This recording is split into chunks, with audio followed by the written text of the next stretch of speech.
We're going to start today talking about charcoal. Who here uses charcoal? Who here has never used charcoal? For cooking. Well, let's get started. But first of all, I'm going to talk to you about a different kind of charcoal, Peter. Charcoal is an amazing substance. Do you realize that medicinally, as a detoxifier, a poison antidote, charcoal has been documented used since 1550 BC. Wow. And it's an activated charcoal, but it is widely used worldwidely used, I should say. The reason why they know for 1550 BC is because that's when papyrus was invented, and they were able to they had documented it. So, interestingly enough, it dates back that far. In The Desire of Ages, page 284, we read, "The cure could be wrought only by the power of the great healer, yet Christ made use of the simple agencies of nature." Listen, when we talk about charcoal and how simple it is and what it is made of, you're going to see that God can make a miracle through anything, can't he? Again, in The Desire of Ages, we read, "Jesus saw in every soul one to whom he must be given the call to his kingdom. He reached the hearts of the people by going among them as one who desired their good." So, when we learn about charcoal and all the amazing things it can help with, then we will, you can see how we could share this with so many other people. But let's go back now to the year 1813. Does anybody remember the year 1813? Just Gary. Just Gary? Oh, Ron. He's picking on you, Gary. Don't let him do it. All right. Well, I don't think Gary was there. But in 1813, a well-known French chemist named Michel Bertrand. Now, Michel Bertrand did something very interesting. He swallowed 1 whole teaspoon of arsenic. 1 whole teaspoon. Do you know how much a teaspoon of arsenic actually, how potent that is? It could kill an average-sized person 150 times over. That's how toxic and how poisonous arsenic is. But guess what happened to Michel? He lived, Michel lived. And why was that? Because he took very liberal amounts of charcoal when he took the poison. All right? So let's talk a little bit about charcoal. So what is charcoal, first of all? Does anybody know actually when we're talking about charcoal in this forum, what this is? Isn't it burnt wood? Yes, but it's actually, that's how it's made. But what we do is we either burn wood or we burn, a lot of times, coconut shells. Those are the 2 basic materials that they use for charcoal. And they are burned in the absence of oxygen. So what happens is that the smoldering of this burning causes the wood or the coconut shells to turn into pure black carbon. So that is the process in which charcoal is made. So it's pure black carbon. So there's 3 forms of charcoal that we would use medicinally. It's in a powdered form, it's in a tablet form, and it's also in a capsule form. Now it's a fluffy black powder substance. We're gonna make a poultice today, and I'll talk to you a little bit about what a poultice is. We're gonna make one today. And so, but the interesting thing about charcoal is it is completely safe. There is virtually no potential danger for taking charcoal. So that's the good news. There's absolutely no problem with taking it. Now, let's find out a little bit, though, how it works. I think that is really important to know, because you're going to see how interesting this little black carbon substance is. So you see here, this is charcoal under a microscope, and it's greatly, greatly magnified. But it kind of resembles, if those little pieces, and it's not the greatest picture in the world, but those little tiny particles kind of almost look like sponge-like. You can see that there's some small holes in them, like some tunnel-like passages, okay? And you can see that I have a word up there, adsorbent. Now, I'm sure you all thought, oh, Carin can't spell, it's absorbent, right? Oh, no. Carin said it right. Carin did it right. Because you see, there's a difference between adsorbency and absorbency, okay? Absorbency is like a sponge or a paper towel. You spill water, you put like a towel up, right? You clean up everything, right? And then what do? You wring it out and all the water comes out, right? That's absorbent. Shoop, boom, boom. Okay? Adsorbency is a little bit different. What adsorbency is that it attracts, the charcoal actually attracts things like toxins, poisonous gases, poisons themselves, germs, viruses. It attracts them and binds them and encapsulates them in the charcoal. So the problem is that if you had charcoal, you couldn't wring charcoal out with all these germs and viruses. They bind in there and they nullify the effect. So when you pass the charcoal out of your system, so does all the viruses and germs and poisons and all that kind of stuff. So it basically makes them that they're no longer injurious to our body, which is pretty interesting. Now, oh, there we go. It binds toxins, poisons, gases, and germs. Now, there's also another variety called activated charcoal. We hear that probably more often now, right? People don't just talk about charcoal, they talk about activated charcoal. Now, activated charcoal is a process in which the black carbon is actually treated with like high temperature steam, which actually makes the adsorbency enhanced. So it actually makes it so it's actually a little more adsorbent. So its capacity is a lot better. Now, this is what I will tell you. They've been using charcoal since 1550 BC, and they've only started doing the activation on the charcoal in the 20th century. So needless to say, charcoal, even in its regular form, is very effective. But the activated charcoal is even better. So what is the advantage of using charcoal? We're going to get into why we're going to use it, but what is the advantage to using it for illnesses and things? Well, first of all, it's readily available. You can buy, I have charcoal here because when I do this presentation, everybody always wants to say, oh, do you have any charcoal, right? So I bring charcoal with me. It is simple to use. You can also, by the way, buy charcoal on Amazon. You can get it in, what's it called? You can get it in like the health food store, I'm sure. So anyway, it's very simple to use. It's totally harmless. Now, I do have some precautions that I'll tell you about as we go along that we should be mindful of. But remember, charcoal in itself is completely harmless. And it's highly effective. And that's the key. So, what it is not. Let's start with the charcoal briquette, Peter. You say you use charcoal on the barbecue? This is not the charcoal that we would grind up and use as a medicinal, okay? That is a little toxic sponge. It's full of flammables and things like that. So there's a lot of poisons. So please don't go home and grate your briquettes. That is not what I would like you to do.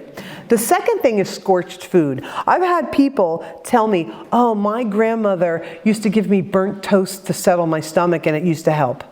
Well, I don't know what it did, but it certainly wasn't adsorbent like in getting rid of the viruses and the germs and everything, because scorched food is actually a carcinogen. We shouldn't eat burned food, especially, just so you know, anything on the barbecue, okay? No marshmallows at the campfire. You can if you only brown them, don't burn them, okay? No. And make sure they're the Trader Joe's vegan marshmallows, by the way. I'd like to have a plug for no gelatin. All right, so anyway, and they work just as good, just so you know. But seriously, when you scorch food, especially meat on a barbecue, when the fat hits the charcoal, and burns, it sends up gases and the smoke is actually a carcinogen and it re-enters onto the meat. So it is really high, it's not good for you. Barbecue is not good for you. I know people who are meat eaters love barbecue, or to do a barbecue. Down south, they don't barbecue like we barbecue. They eat barbecue. So that's the difference. But anyway, it's still somewhere along the line, there's some barbecuing going on, right? So I would recommend not to do that. Like my mom, when she would burn toast, she would just scrape it like we didn't know. I'm like, this is burned. She's like, it's not burned. Eat it. She wasn't wasting a slice of bread. Okay. All right, so there are internal and external uses of charcoal. We'll talk first about the internal uses and then we'll talk about the external. But when we take it internally, charcoal is actually a medicinal wonder. It really helps with a myriad of ailments, but we're just going to talk about a few of them here today. All right, first of all, in order to take it internally, you can take it as a charcoal slurry. Now, the one thing I'd like to tell you is charcoal has no taste. It has no flavor, no odor, so it's tasteless. The only thing about it is that it does have some sediment, because it does not dissolve in the water. So I always recommend, and this is what we've done with Ron's children when they were sick, is I give them a straw. Suck it up like that. And because sometimes people are like trying to get it down and it's a little sediment in the bottom, they're like, oh, I can't get it all down. I'm like, mix more water, drink it up. But with a straw, it does work really well. So basically how to make a charcoal slurry is you take a couple tablespoons in probably like a 12-ounce glass of water would be best, maybe even 16, but 12 at least. And then, it says you may want to use a straw. So see, I already put that on there. But, and then you just follow it up with some plain water. That would be the easiest way. Now, this is my first precaution.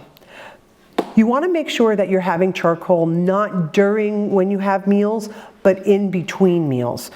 Now, if there's an emergency and you've just eaten, take the charcoal, okay? If you had an emergent reason, and we'll go about some of these emergencies throughout some of our indications that what we would take charcoal for.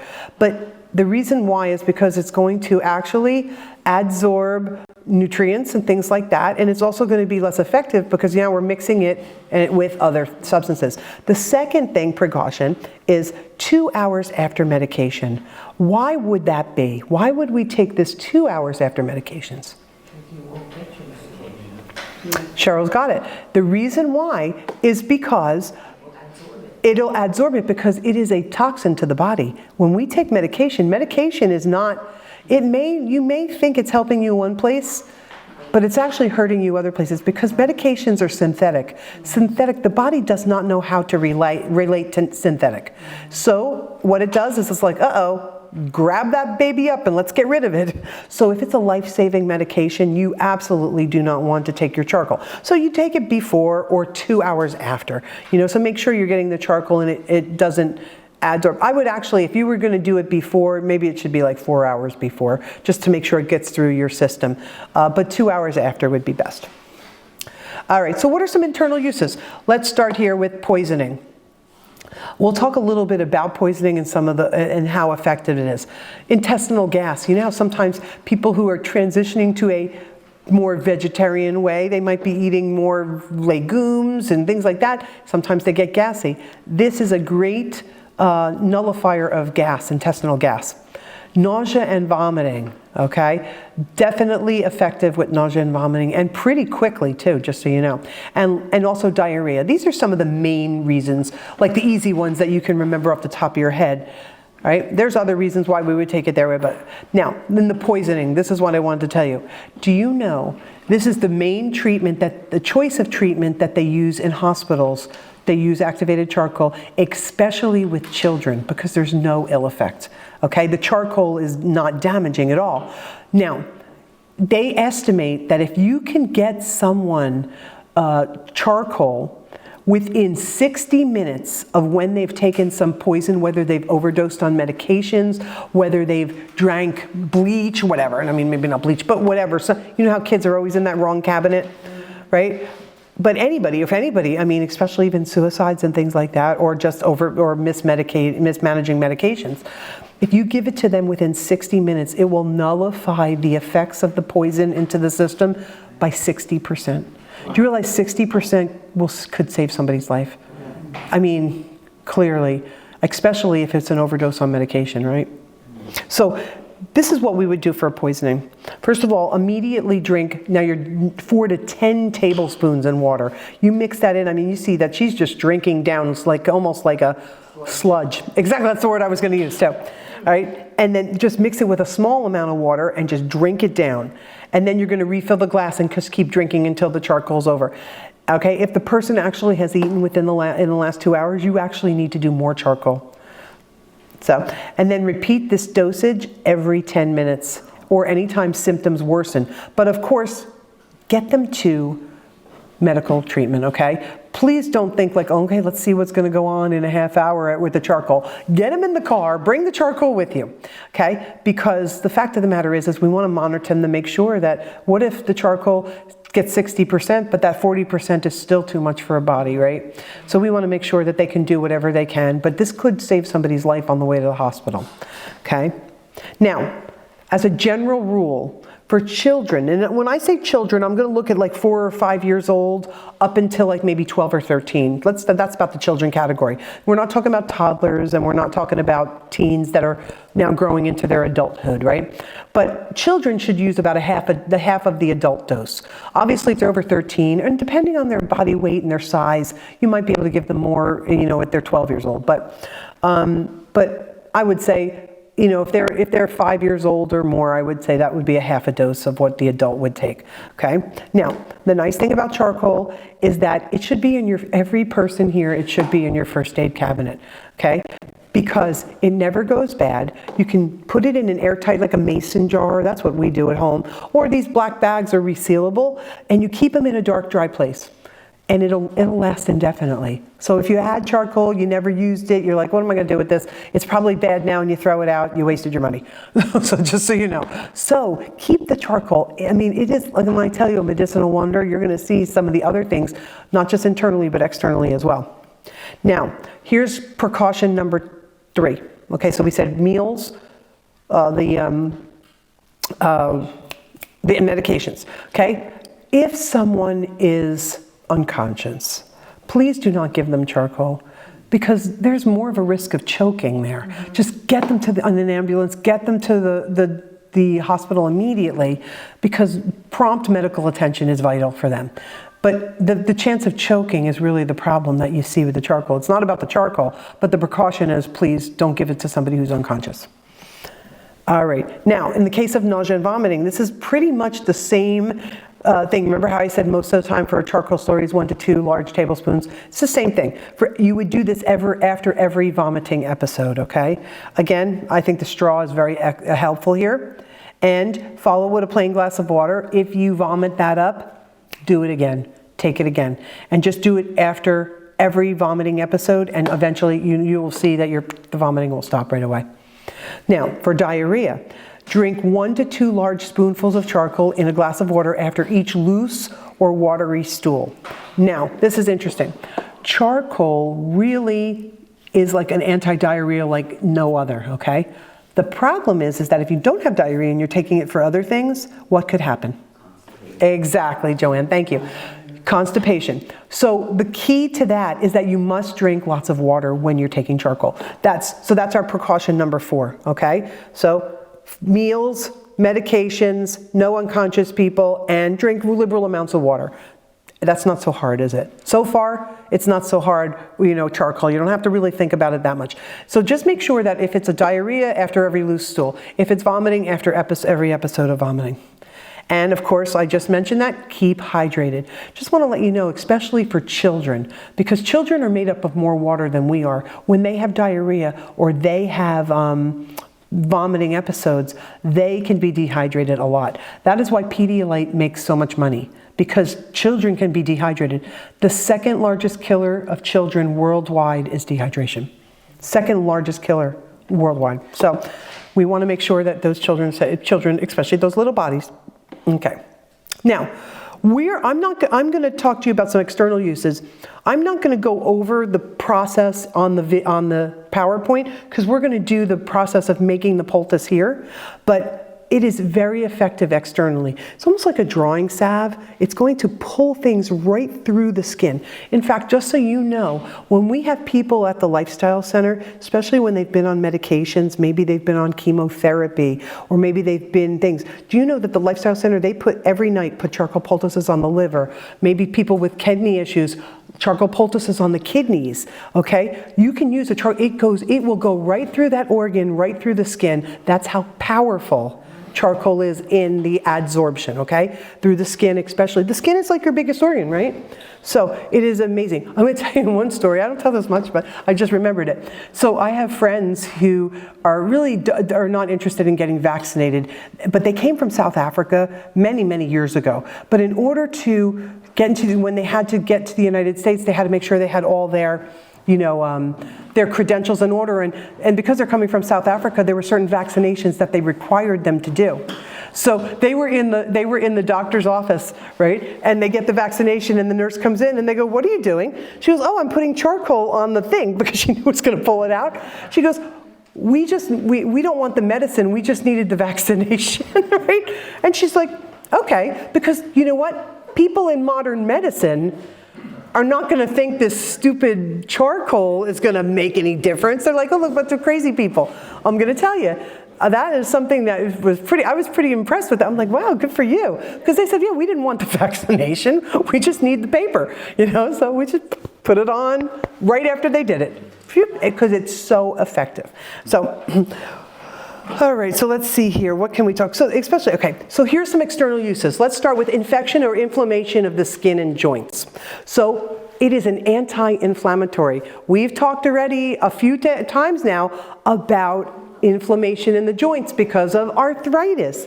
You can use a charcoal poultice as an anti-inflammatory. It will bring down the inflammation, okay? Now, let me talk to you about a little story that happened to me in India. So I was in India doing a presentation similar to this. We were in a town called Hosu, and Hosu had, we were at a church. Now, it was a really pretty nice sized church, right? And I had a translator with me because I'm speaking English, and although some people speak English in India, Hindi is the national language, right? So I'm there speaking, and somebody is interpreting for me. And I get to the part where I'm going to make this poultice, right? And I'm making the poultice, and I said, "Is there anybody here who would like to have this?" They have an issue that a guy runs from the back of the church all the way to the front. He comes over to me and he lifts his pant leg up, and he has this terrible rash all over his leg. I was like, "Oh, that didn't look good." So this is what happened. I find out through the translator. He was a gentleman just walking down the street. He was not a Christian, but he heard English being spoken from like another country because they could tell by the accent, right? And then he heard that in translation, and he was intrigued by what he was hearing. So he was Hindu, had never been in a Christian church in his entire life, but he decided to go in, and that's why he was sitting in the way back. You see how the health message can touch people, right? So anyway, what happens? So when I'm talking about like inflammation of the skin and joints, like a rash, he was like, "I got a rash and I want the charcoal." So he came right up, right? And so we put the poultice on his leg, and I talked to him a little bit, and I told him what he needed to do, keep it on overnight, and then take it off, and hopefully you'll see some improvement. We prayed together, right? I'm going to tell you, it's amazing. Even people that are not Christians have no problem with you praying with them. Ron, have you ever had anybody say no? No. Ron did how many massage? Oh, never mind. He'll tell you tomorrow when he talks about massage. But nowhere do we ever, do any kind of treatments without saying, "Would you mind if we had a word of prayer? I'd like the Lord to lead me, in helping you." I've never had anybody ever say no. So anyway, so he was like, "No." So we pray, and he goes home. But before he goes home, he pulls me aside with the translator and says that he has a father who had a stroke only a few weeks before. And he said, "Would you could you come and see my father?" And so he was like thinking they're American medical missionaries, and I don't know what they could do. Because, as he was sharing with me, they just kind of like, "Okay, he had a stroke, dump him at home, and that's the end of that." There's no treatment for people, rehabilitation, things like that in these villages, right? So he actually lived about 45 minutes outside the city that we were speaking in. So we were supposed to move on to another city. So I talked to our team. There were 7 of us, and I'm like, "Guys, do you guys want to go? Should we delay our trip and go?" And they're like, "Absolutely, let's go and see his dad." So we went all the way outside the city. And this is the interesting thing. So we found his place, and we're in a village now. We're in like some village. Good thing we were with people who were familiar with, the language and familiar with the thing. So we get there, and we get out, and as we're walking up, he runs up to me, lifts his pant leg again. He's like, "Okay," right? And the rash was almost gone. Now, by the way, that rash he had for a couple months it was. And he couldn't, it was itchy and painful, and it wouldn't go away, and it was like more than halfway gone in one day. Isn't God so good?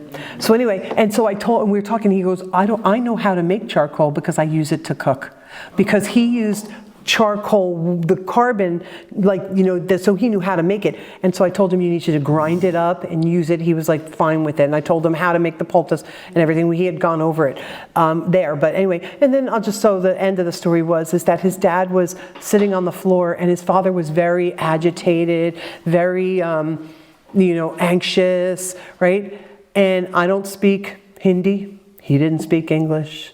Now this is because I'm a social worker. I sat right on the floor with him, and we just talked, him and I, and he could tell. Do you know, within probably minutes, he was calm. We talked about, I don't know what he was talking about. He didn't know what I was talking about. But whatever we talked about, we talked as much as he could, because he was having speech issues too. So that's one part of the anxiousness.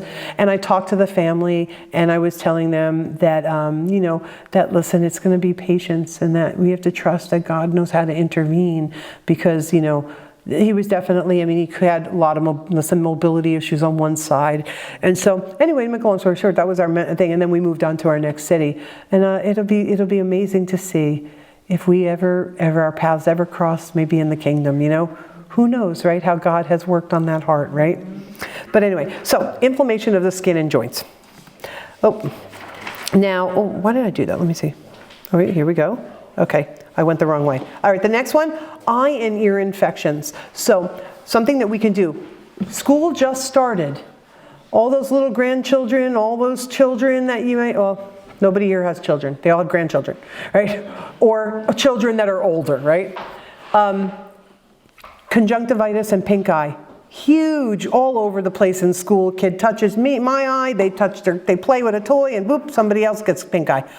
You can make an eye drop, and I gave you the recipe for this. We'll talk about this when I do the demonstration, but you can make an eye drop. Also, ear drops if somebody has ear infection, right?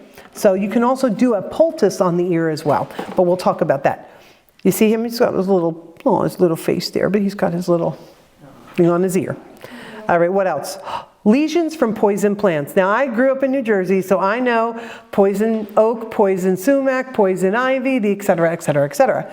Right? Were we in Wyoming? I think Wyoming, they told me they don't have any poisonous plants. I'm like, come on. No, they don't have any. Right? So, but when I was in Michigan, they had the same problem we have here.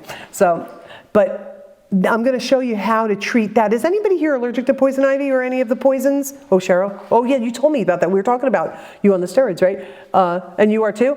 I'm going to tell you, it'll clear it up. I have a friend, my friend Lori. I think Cheryl might know Lori. Do you know Lori? Right? So Lori looks at poison ivy in her yard and she gets swollen. She's like so sensitive. So anyway, I could roll in it. I don't have a problem. I don't, because I know that as soon as I do something stupid like that, I will become allergic, right? But I've never ever had poison ivy, so I'm pretty much sure I'm not allergic to it. It's not fun. I know. Bee stings and other insect bites. Sometimes people get real reactive to like mosquitoes and things like that. I'm going to tell you, taking a little piece of the poultice, we'll show you how to do that. Cutting a little piece, putting it on there, it'll take that right away. It takes all the venom and all the poison right away, out of the sting or the bite. Now, if you are allergic to bees, and you get stung, like if you get stung by one, if you slap some charcoal on right away. Obviously, if a swarm hits you, please, if you don't have your EpiPen, you've got to get to the doctor as soon as possible. I'm not going to tell you to dab charcoal all over you at that point. Is it effective? Yes. If that's all you could do and there was no hospital near you or whatever, then do it. Mud. But what? Mud. Yeah, but if you're allergic, that takes out the sting and the pain, but it doesn't take out the poison. The charcoal will take out the poison. Okay? And so that's what we want. See, Peter, that'll help somebody who's not allergic. But if you're allergic to the bee, you could die over the fact that, is anybody here allergic? No? Okay, good. Because you got to carry that EpiPen. Are you allergic? No, I just wanted to ask if you had no other way to treat it, could you put it on the skin and drink it? Absolutely. Sure, you could double dose that. In fact, in certain instances, especially like, and we'll talk about it with snake bites and things like that. All right. Venomous spiders and snake bites. Here's my next one. All right, who wants to hear a story? I told the story. Okay, you want to hear a story? Okay, the back row said yes, and Debbie. All right, so you guys are not quick enough. All right, so here we go. So, just to say about 4 years ago, I woke up one morning to a big, huge, swollen something on my arm here. I was like, Ron, look at this. He's like, oh, that doesn't look good. And I said, what do we do? What do we do? He's like, let's put some charcoal on it. I'm like, okay. So he wraps me up with a charcoal poultice. And I'm like, okay, I wonder what happened. I must have got bit by something, but what? It was like probably in the middle of the night. But whatever happened, it just had happened, right? And I'm like, okay. So I was thinking, okay, this was a Sunday. Wildwood wasn't open. So I couldn't go to the Wildwood doctors. So I'm like, I'll just wait till tomorrow, right? So that's okay. That's what happened. I figured I was monitoring it. I was trying to use good sense. But then I go to who here knows Christine? All right, I go to my sister's house. And we're going for dinner, right? Oh yeah, everybody here knows Christine. Anyway, I go to dinner, and my sister, who is a nurse, says, she goes, Carin, what happened? And I go, oh, I got bit by something. And she goes, oh, that doesn't look good. You should go to the doctor. I'm like, Christine, it's Sunday. I'm like, we're using charcoal. I will go tomorrow to Wildwood, no problem. She's like, I don't know, Carin, that doesn't look good. You should go to the doctor. I'm like, I'll be fine, don't worry. She's like, if I were you, I would just go. I'm like, Christine, fine. Okay, I said, I will go tomorrow. And she's like, all right, whatever, right? So anyway, we left her house like 10 o'clock at night because she lived about 20 minutes from me, 25 minutes. And it was like, we were having fun. And by the time we left, it was like 10 o'clock. So we're driving down Highway 24. If you're familiar with Chattanooga, Highway 24 cuts right past Southern Adventist University, right through the center town, and boop, there you go. And actually right to our house. So if you ever want to come 24, you can come to our house. Right? So we're here, we're driving, and then I see a big billboard that said, Park Ridge Hospital, 1-minute emergency room. Now, do you remember the little devil on one side and the little angel on the other, right? So then we're having a 30-second conversation in my head. Oh, Carin, you'll be fine. Just go home. Oh, Carin, Christine said that didn't look good. You should probably go to the emergency room. Oh, Carin, you're going to go to the doctor tomorrow. You'll be okay. Oh, well, I go, Ron, take me to our Park Ridge Hospital right now. And he goes, what? And I go, take me to Park Ridge Hospital. It's only 1 minute in the emergency room. He's like, all right. So he takes me to now, when you see those signs and it says 1 minute, it's 1 minute to the desk. It is still 4 hours to see the doctor. Do not let them fool you with that. I fell for it, you see? So anyway, what happens is now 2 o'clock in the morning, the doctor comes in. This is what she says to me. As she is examining me, and she said, I told her what I did, and some of the swelling was a little bit down now, and she goes, do you know that I believe that you got bit by the brown recluse spider? Do we have brown recluse spiders here? Yes. We do, right? Okay, I never got bit by a spider in my life, okay? Here in New Jersey. Just so you know, New Jersey, I never got bit by a spider. Moved to Tennessee, boom, I get spider bite, right? She goes, so of course, she's like bumping me up with like 5 medications. I've got a wash, I've got a cream, I've got a, antibiotic, blah, blah, blah, whatever else I had, right? And now I go home with my whole entourage of prescriptions. At 2-something in the morning, where are you going to get it? Where am I going to get prescriptions, right? So we get home, I'm like, Ron, charcoal. So Ron wraps me up with charcoal. I go to bed. I wake up the next morning. My swelling is almost completely gone, okay? So I decide, do I go to the doctor or fill those prescriptions? And I said, Ron, charcoal. Do you know that I have no residual problems? I believe that I caught it right away. I did not let this fester and get necrotic and all this and then decide to try to treat it. As soon as I realized I had got bit by something, we put charcoal on it. So I have no problem. Do you know that the brown recluse spider can be deadly to people? There are people that not only, what happens is the toxins from the spider make the flesh necrotic by where he bit you. So people have to have flesh cut out of their ankle and flesh. Some of them almost lost their thumb. Yes, right? So it happens. So anyway, so that's how, treacherous the brown recluse. Well, let me tell you something. Guess what happened last summer? You're not going to believe what happened last summer. I woke up and I see a big swelling on my leg. Oh, it was this leg. And I go, Ron, look at this. He's like, uh-oh. I said, give me charcoal. But this time, it was during the week, I went to Wildwood and I went to the herbalist at our at the herb shop where we have all our like herbal medications and our supplements and things like that. And I go, Magda, what is this? And I took the charcoal off and she goes, no, I didn't have charcoal on it. I just went there and she goes, Carin, that looks like the brown recluse, you got bit by the brown recluse spider. I go, really? I said, what should I do?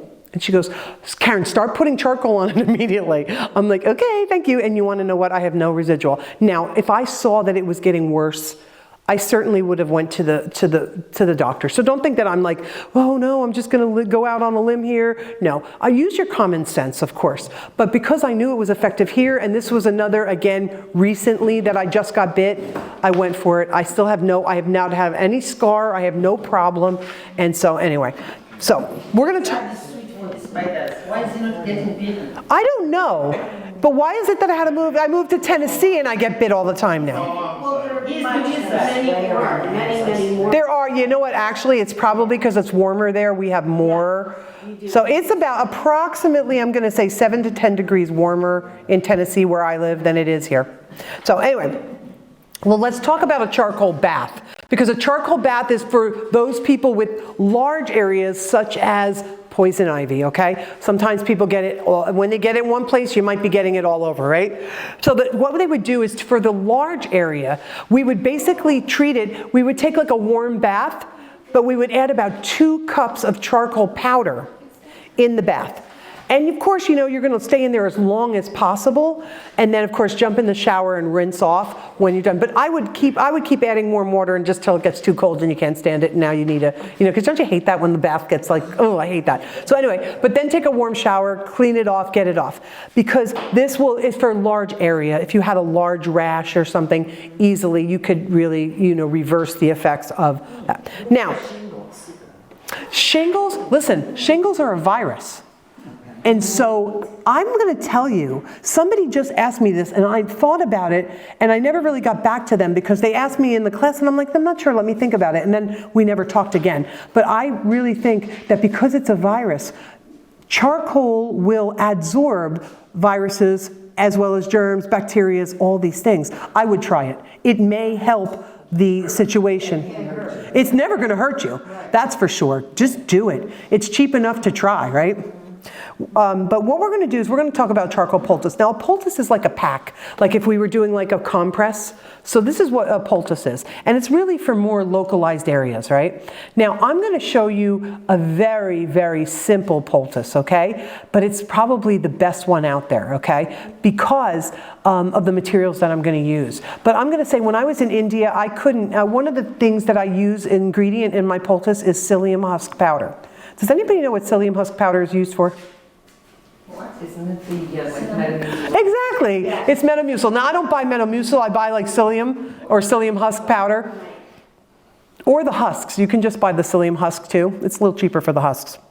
And I just mixed that in. I gave you the recipe for what I'm going to do today. But anyway, the poultice, what you would do is you're going to treat like a localized area, like I said. And you can see that they're wrapping it in plastic. One of the key important things about of charcoal poultice on the external is that you want to keep it moist and you want to keep it warm. And so the plastic does actually the moisture and the warmth, but it also protects everything outside. Because charcoal can actually, it can dingy up your sheets or something if you do it at night. It's usually the easiest way to do it is usually at night before you go to bed. You've got the least amount of movement, you know what I mean? Like if you had something here on your wrist, imagine, every time you move your arm, you're like loosening that thing and it's, it's never easy to keep it on there.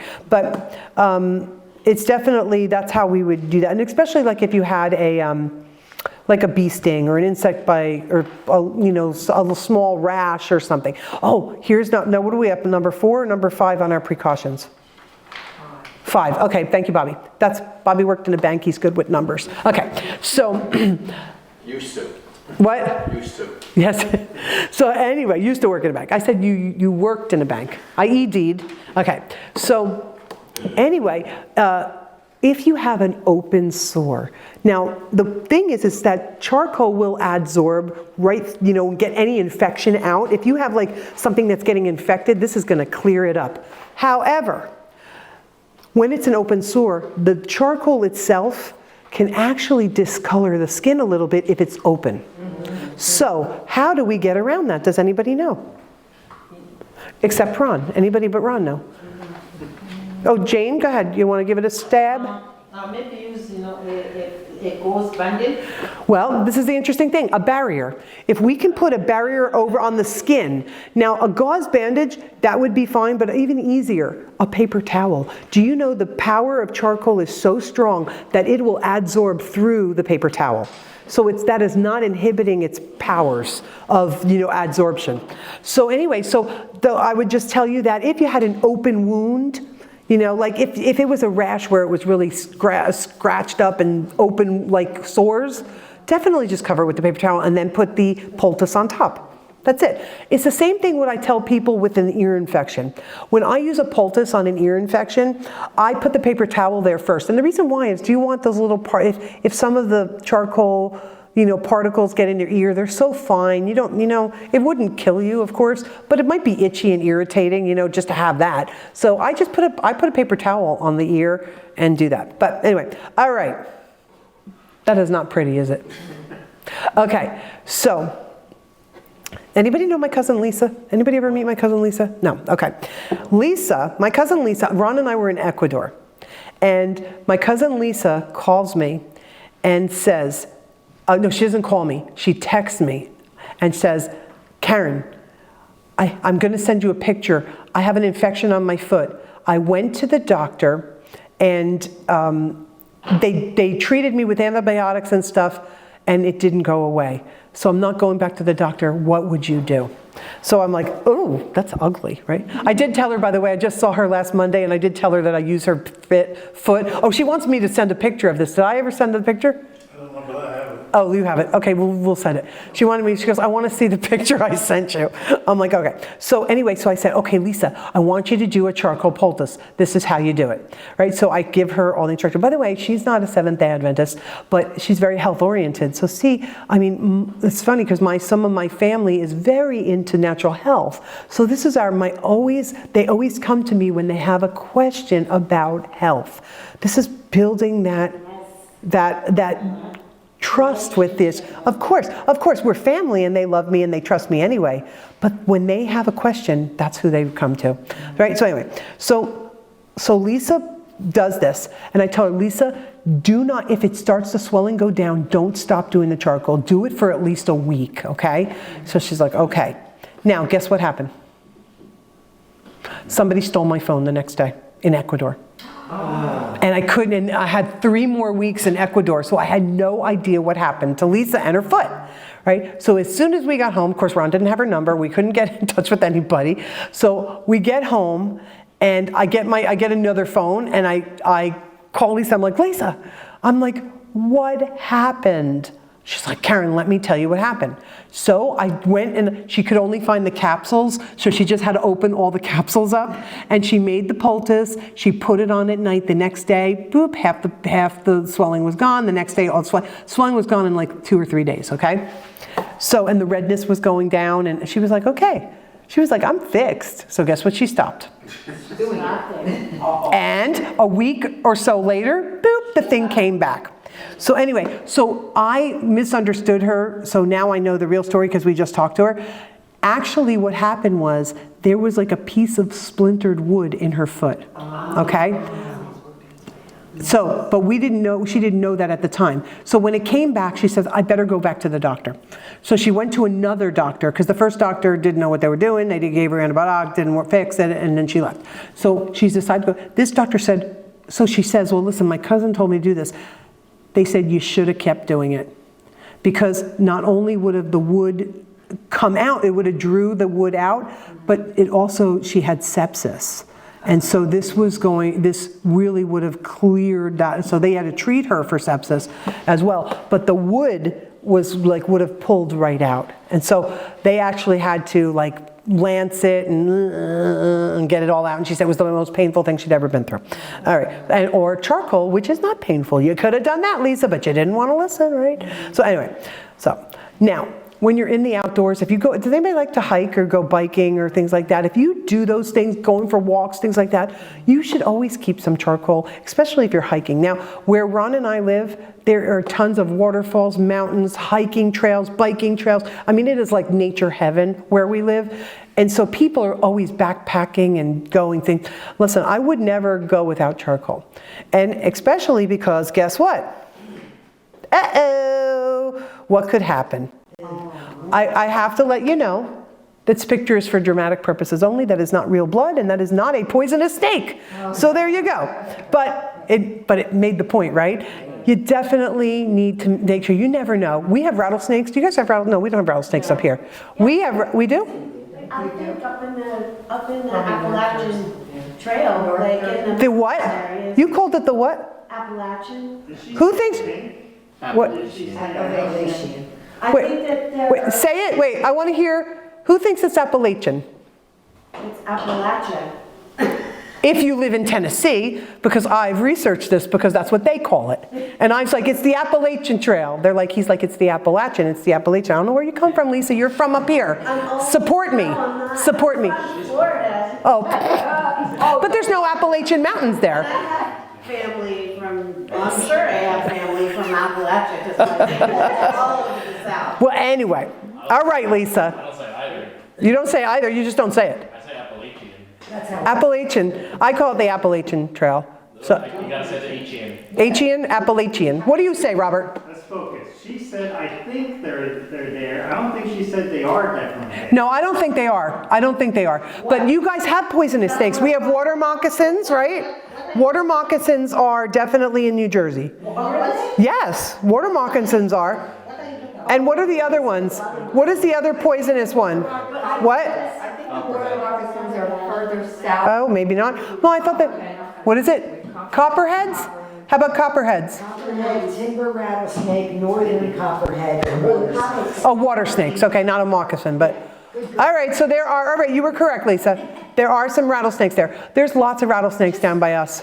Like in the Palisades or whatever. Up that way. Up in the more mountainous regions. Yeah. So anyway, well, this is what we would do if we had a venomous snake bite. I'm going to tell you that there was a missionary from Wildwood that was in the bush in Africa and got bit by a poisonous snake 6 hours away from a hospital.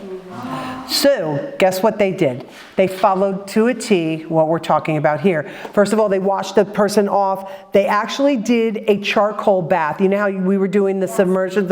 They did a charcoal bath. What they did was like in about a half a cup of charcoal in 8 cups of water for at least 30 minutes to an hour, okay, in there. And then they took it out and put a poultice on, okay? And they put that right on, and they kept changing the poultice every 30 minutes until the swelling went down, the pain was stopping, and then also taking it by mouth too, okay? So you're doing that. And you would do the same charcoal slurry, the 2 tablespoons in a glass of water, every 2 hours for 3 doses. So for 6 hours, every 2 hours, okay?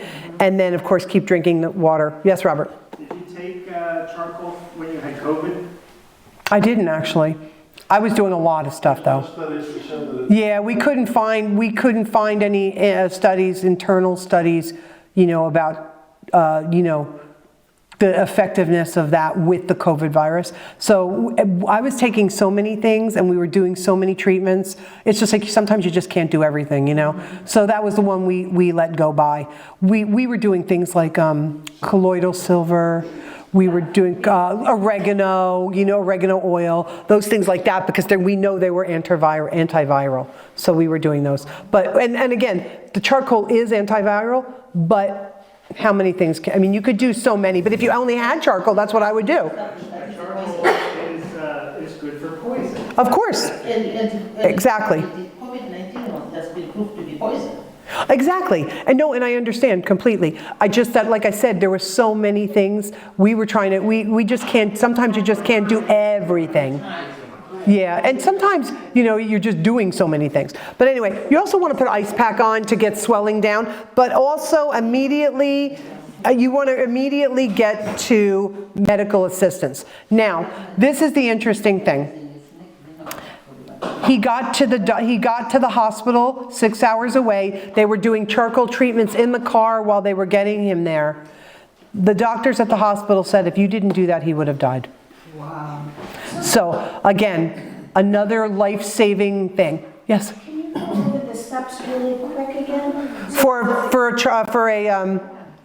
venom. For the venom. Okay. So you're going to start with wash the area. Right. The second thing is going to be submerge in a charcoal bath. That would be about a half cup of charcoal to like 8 quarts of water. In one of those basins is perfect, but whatever, a bucket, whatever you got to do, wherever you're bit. Okay, usually on the foot actually, or the leg. That's where you usually get bit. Then you're going to put a poultice on and you're going to change the poultice every 30 minutes until the pain and the swelling go down. Okay, now of course you should be going to the hospital at this point, but if you were in like the woods and you couldn't get to your vehicle or whatever, just keep doing these steps. Then you're going to take the charcoal by mouth. You're going to take 2 spoonfuls, the regular charcoal slurry, every 2 hours for 3 doses. So over the course of 6 hours, 2, 4, 6, 2 hours, wait, 1, 2, actually over the course of 4 hours. You take it, then 2 hours later take another dose, and then 2 hours later take another dose. So over the course of 4 hours, you would be doing the internal charcoal slurry. And then of course add an ice pack while you're doing this to keep the swelling down. And that will absorb as much of the poison as you can. Robert, I don't think you heard what I was telling a story in the beginning because I don't think you were here yet. I have friends from South Africa who were coming to the United States and they require a lot of vaccinations, especially when you're from Africa, right? And so they went to the doctor and got the vaccinations, and when the nurse came back in, they go, "What are you doing?" They're going, "Oh, we're using charcoal." And they go, "Oh, okay." She goes, "Yeah, because see, we don't want the medicine. We just needed the paper. We just needed the vaccination paperwork. We didn't need the medicine." They're like, "Okay." Now, of course, the doctor's office didn't care because they think, "What are you, those crazy people? What are they doing?" But they said, "We don't want the vaccination stuff." So anyway, it is a proven remedy. I want to tell you, it also works on animals. I get stories all the time when I talk to people. In the classes, they said, "I had to give it to my dog because they ate rat poisoning or something," and it saved animals' lives too. So know that it doesn't work just on humans, but animals too. But Get it in them. you shove it in with a whatever. I don't know what you do. Squeeze. Oh yeah, you can do the capsules. You can also squeeze bottle. Whatever you got to do. Do whatever it takes. But I don't know. They also use charcoal for wounds for the animals. But it has saved many lives. I'm going to tell you, especially in cases where medical help is not available. Now you never know. I've brought this up when we talked about immune system building, that the fact is that, folks, we do not know if medical assistance will be available for us forever. Right. Honestly. Right. COVID should have taught us, if it didn't teach us anything, it taught us to expect the unexpected, right? You just don't know.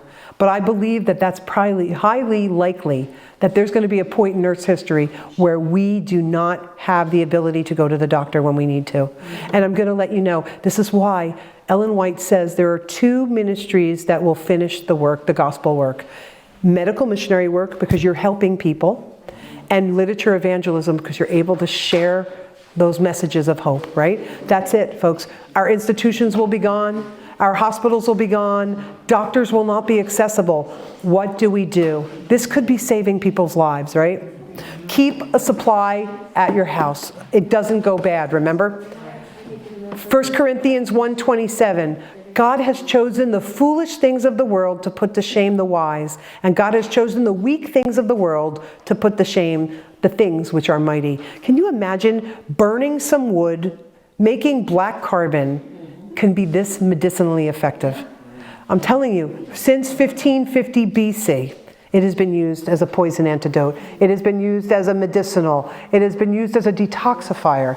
By the way, charcoal toothpaste I'm going to tell you, charcoal is the best tooth whitener. You might not think so because it's black. It is the best tooth whitener. And doesn't hurt you, by the way. Oh, gum health. I'm going to tell you about that when we do the poultice, which I'm going to do right now. All right, so we are going to move on now to making a charcoal poultice. And then we're going to get into some herbal remedies as well. So, hold on one second. I don't want to get all charcoaled up. I probably won't, but I could. It does. But this is such a simple thing. So here you go. I have here 6 tablespoons of charcoal powder. Now charcoal is very, very fine. Can you see it's like almost like powdered sugar, right? So it is very fine. I have this in a gallon size plastic bag because we're going to make a poultice in the bag itself. And then this is something I want to tell you, the reason why the recipe that I'm using is the recipe I use, because this lasts for such a long time. You can make these ahead of time and stick them in the freezer or your refrigerator, and then they're ready when you have an emergency, especially in the summer with these bug bites and things like that, right? Yeah, oh, this will last, oh my goodness, this will last in the freezer, I don't even know, indefinitely, I would say. In the refrigerator, at least 6 months, at least. Now, there are some recipes, and I think on my recipe I say here you can use flaxseed meal as well.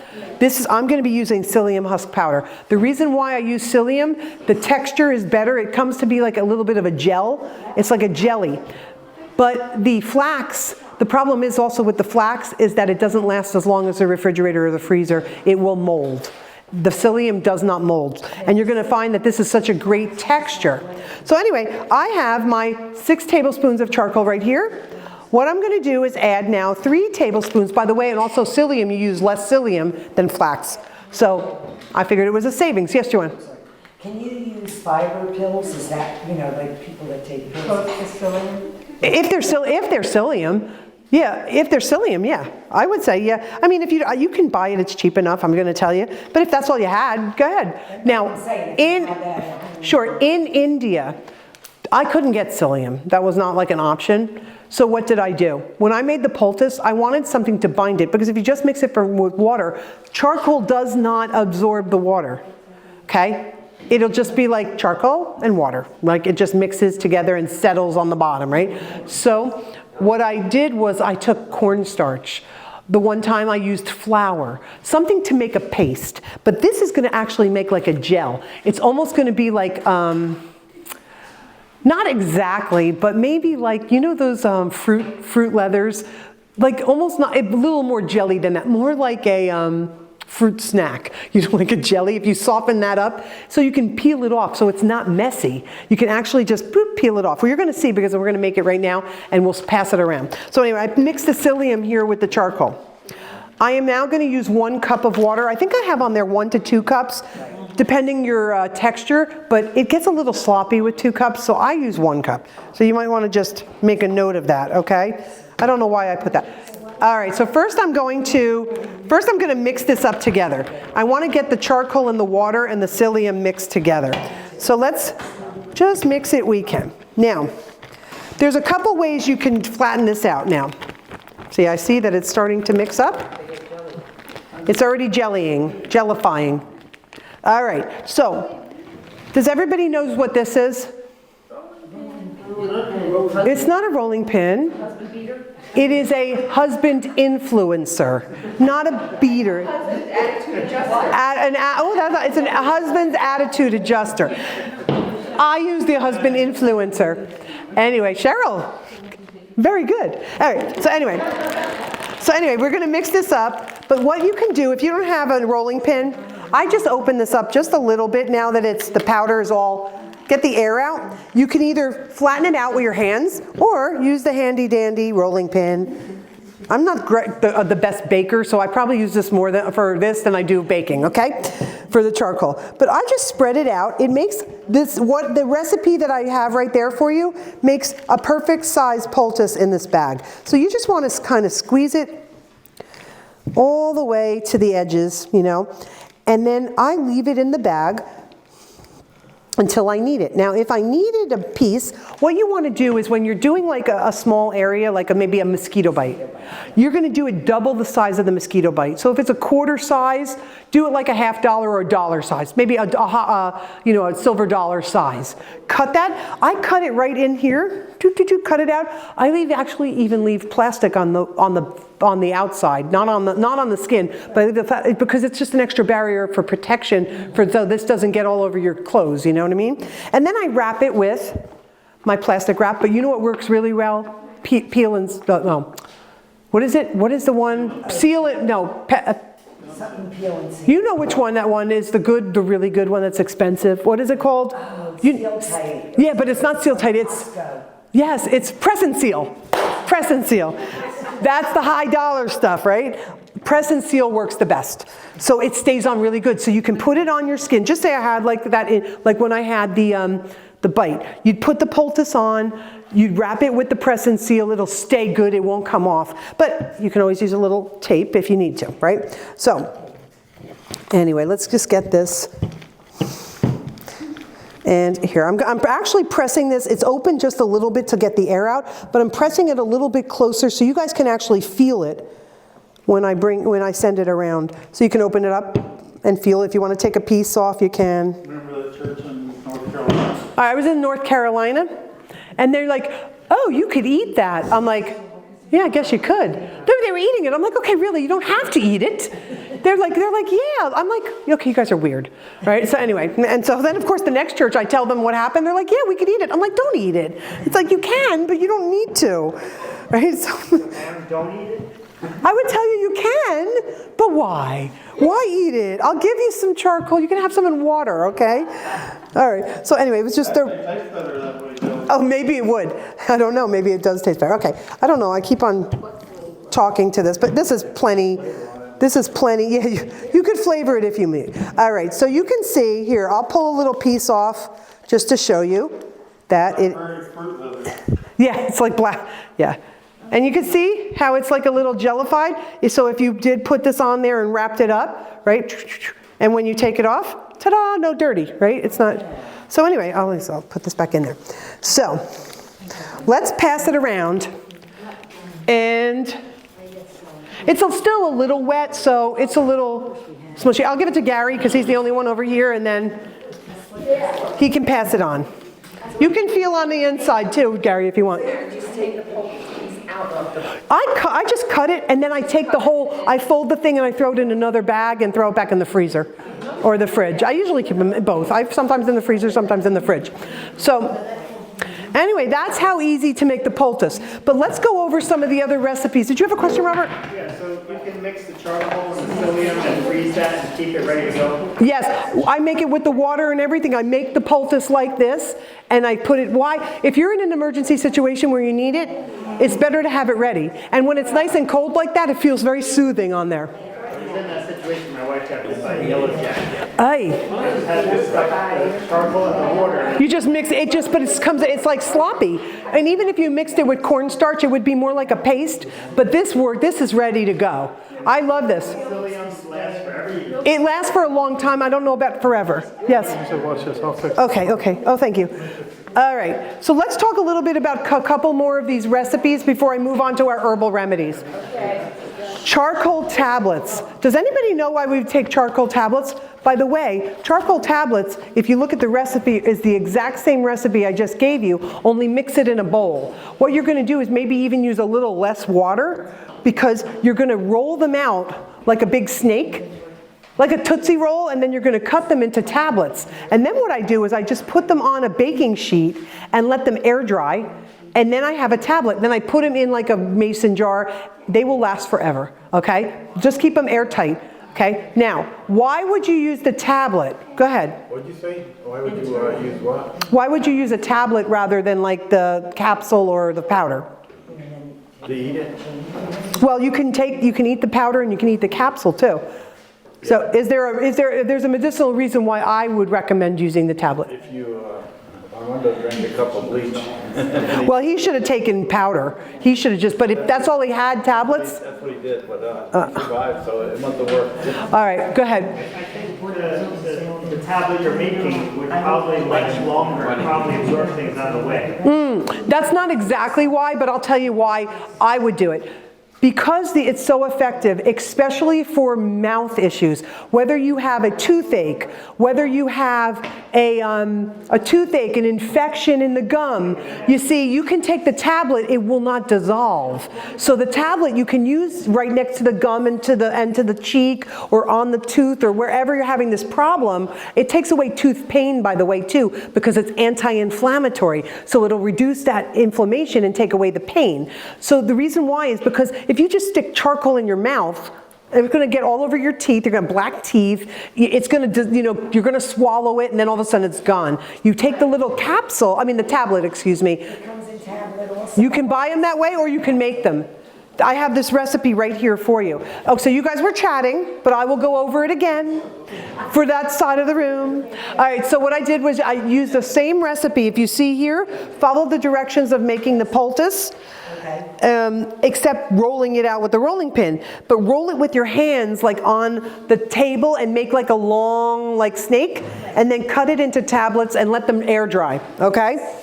You can actually put them in a dehydrator, it'll work faster, but you could air dry them too. But this is like the great for the, because it will not dissolve. So you just leave it there and it reduces, it does, yeah, just poke it wherever it needs to go and leave it there.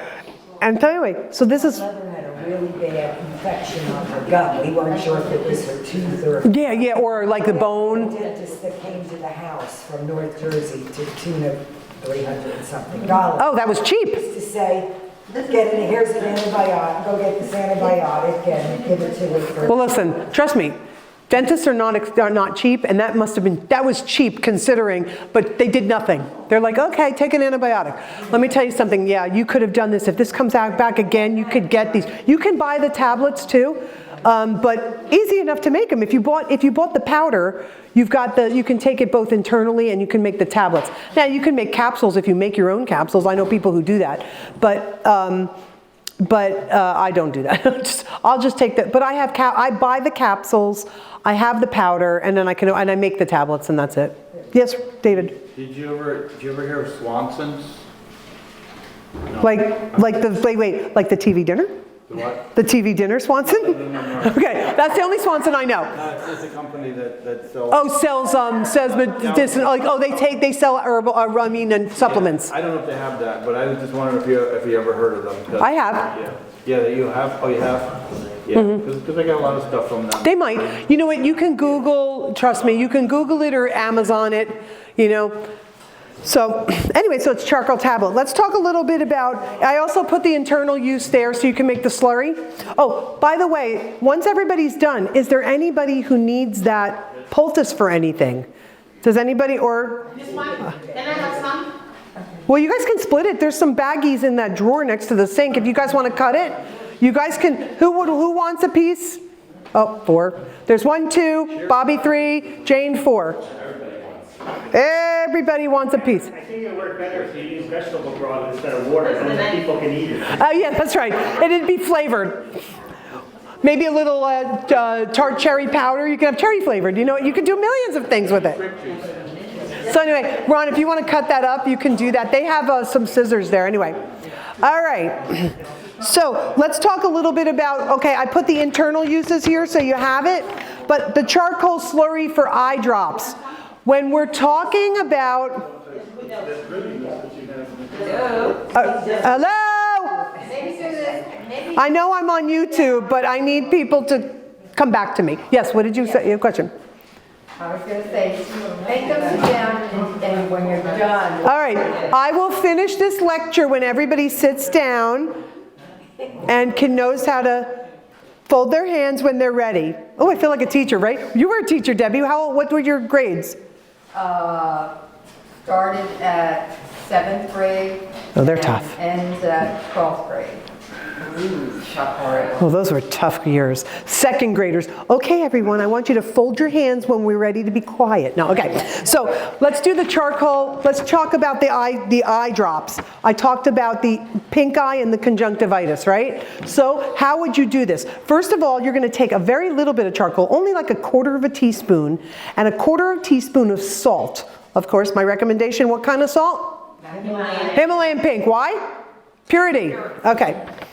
And a cup of boiled water that's now been cooled. So you're going to mix it in the boiled water. Okay. You don't have to write it because it's on your thing. Oh, you're reading it. Okay. So you're going to let that mix and let it sit there. And what's going to happen? The charcoal, the salt will be in the water, right? Dissolved. The charcoal will not dissolve. What's going to happen? It's going to go to the bottom of the glass. Now what we're going to do is we're going to take off the clear water, whether you use an eyedropper, whether you want to pour it gently without getting the charcoal, the sediment into the thing, and especially into, you can go to the health food stores and get those little like amber or cobalt blue little medicine bottle types of things that have eyedroppers. Pour it right in there, get those little tiny funnels, pour it right in there, and then you can refrigerate it. But I'm going to tell you that you put it directly in the eye. The reason why you're just taking the water, it has now activated the water. The water now has the properties of the charcoal. So the water is actually going to adsorb the virus, the bacterial infection, whatever it is in the eyes, okay? Or the ears, okay? You can do ear drop too. Now, what I'm going to tell you is that put it in the refrigerator. We want to keep it like there. You can use it during, it says here, use drops in the eyes at night and up to every 3 hours during the day. And this will clear up the infection. It will take the infection right out without going to the doctor, without, spending an arm and a leg on medicinals that aren't covered by your insurance or whatever, right? But it's for besides pink eye. Pink eye and conjunctivitis, those two things. If you have some kind of infection in the eye, you can try this. The reason why we just take the water, you don't want to put the grittiness of charcoal in your eye. Is that why you use the cloth? Yes, but I'll tell you, to be perfectly honest with you, I just take an eyedropper off the clear water and I just take the clear water and put it in my little bottle, okay? But you can follow these directions. This is the official directions. I just want to tell you what I do. I make it simple, right? So anyway, so those I just wanted you, that's why I had Bobby copy these, because you have some information about charcoal in your manual. So there's a little more in-depth things we talked about on the screen, but I thought this is handy to have. So have this. Yes, Robert? So you put those two ingredients into boiling water? No, it's boiled and cooled. You let it cool, and then you put the salt and the charcoal in there and mix it up, and then let it settle, okay? You're sterilizing the water. Yeah, it's basically what you're doing is just sterile water. All right, so let me go ahead and we're going to start with Herbal Remedies. I'm going to bring one over now, but I want to talk to you a little bit about, and this is going to be on your next handout, okay? It's going to be the systematic approach to herbal remedies, okay? So I want to talk to you a little bit about herbs because you know what? A lot of times people don't understand or don't try herbal remedies because they don't understand why they work or how they work. So I wanted you to have a little understanding of this. First of all, an herb, I'm going to read you the definition, is a plant that's grown for either culinary, medicinal, or nutritional use. So the culinary, well, we use herbs to season our food. Who likes basil? Who likes oregano? Who likes, right? All right, all those good herbs, right? Even like parsley can add flavor and freshness to things too. So now herbs also can be things like from shrubs or woody plants. It can be also spices, seasons, berries, bark roots, and other parts of the plant can be considered herbal, okay? Now, there's nutritional value to herbs. People take herbs because they get a nutritional value, vitamins and nutrients. So this is something what? And then of course there's a medicinal value to herbs. And that's because there's something called phytochemicals in them. The phytochemicals are going to be, and there's sometimes 8,000 phytochemicals in a little plant. Okay? These are things that are going to help us. Now, I'd like you to flip to the next page, which should be this chart here. Is it this chart? Okay, so let's take a look at our chart here. This is the basic breakdown for herbs. This is pretty much the principal approach to how herbs work in our bodies. There are 4 categories of herbs, okay? The first is the aromatics.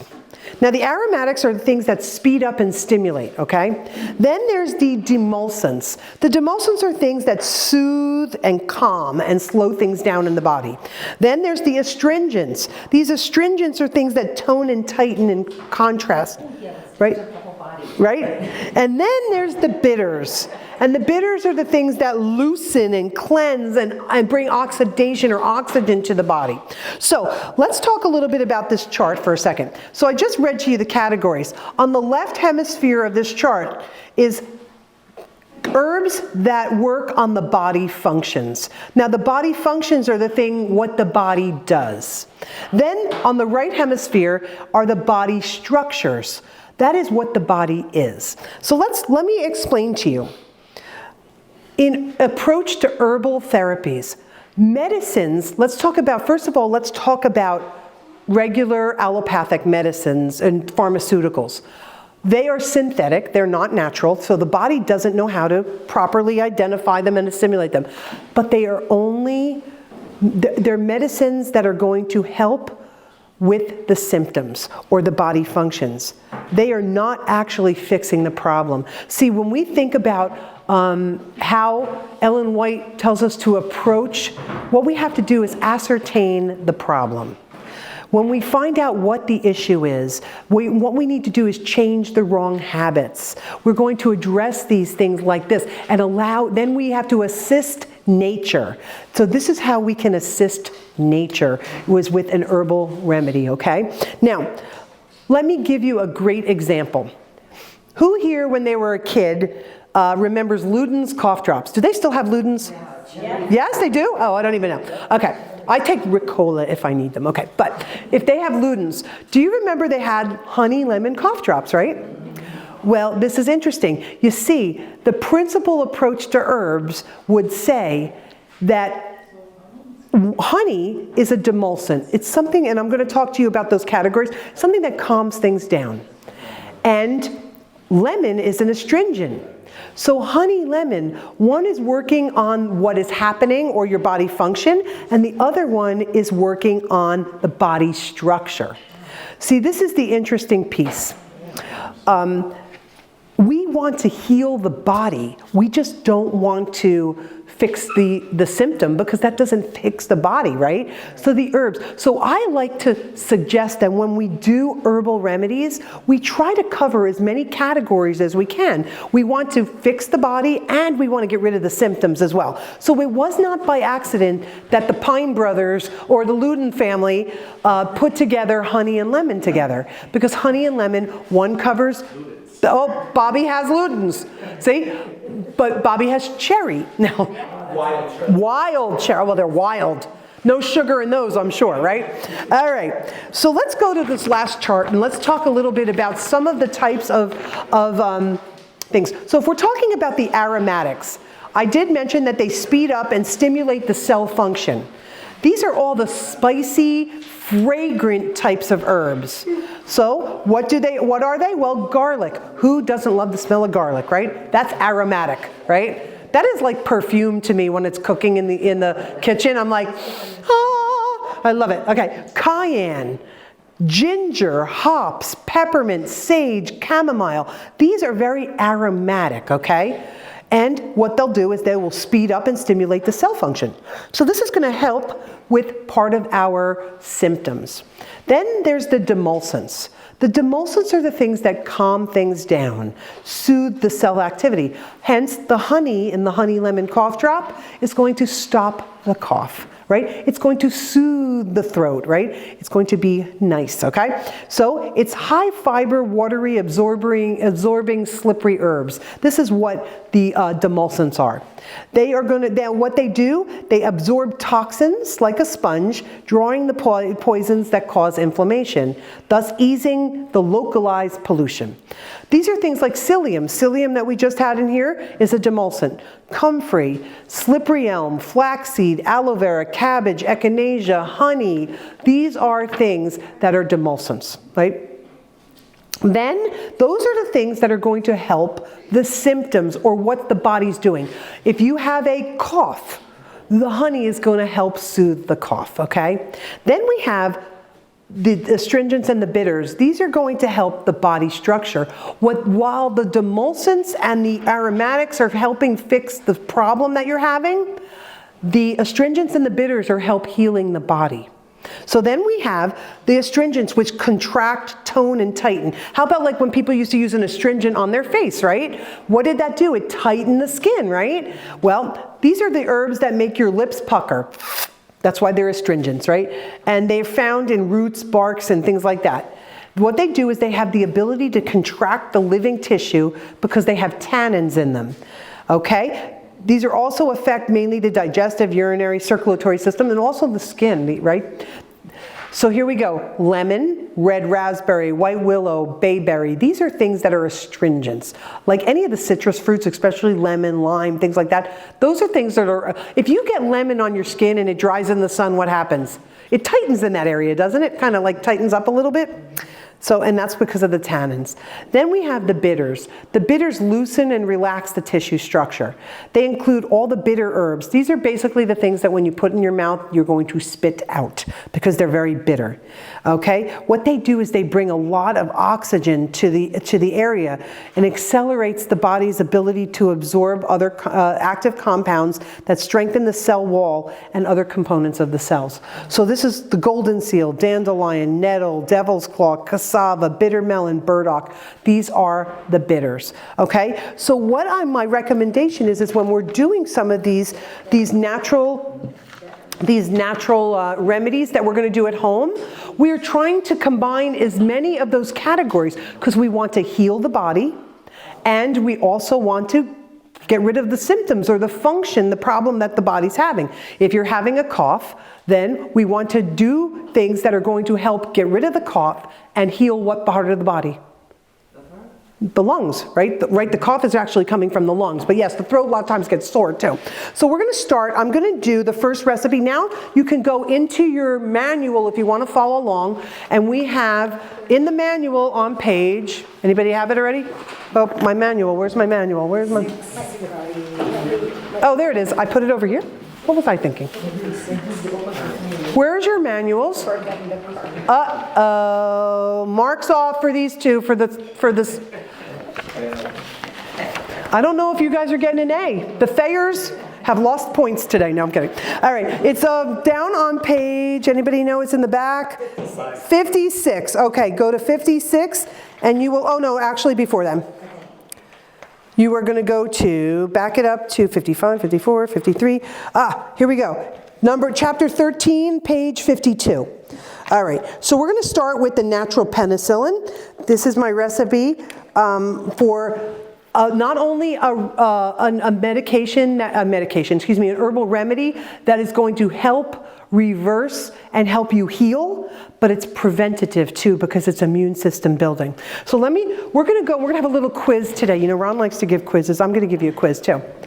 All right, we're going to start with following the recipe. I'm going to start with some grapefruit juice. Now, I'm going to let you know I put this together, but if you don't have grapefruit, you could use lime, you could use whatever. This is fresh squeezed because fresh is best. However, if you don't have you're not well and you can't squeeze it, use the grapefruit juice from the store, whatever you have. So, or whatever, you know. So here we go. We've got, and I'm doing a double recipe. So we have our fresh grapefruit. Now, just to let you know, I squeeze this, but you could actually use the whole fruit. You could peel it.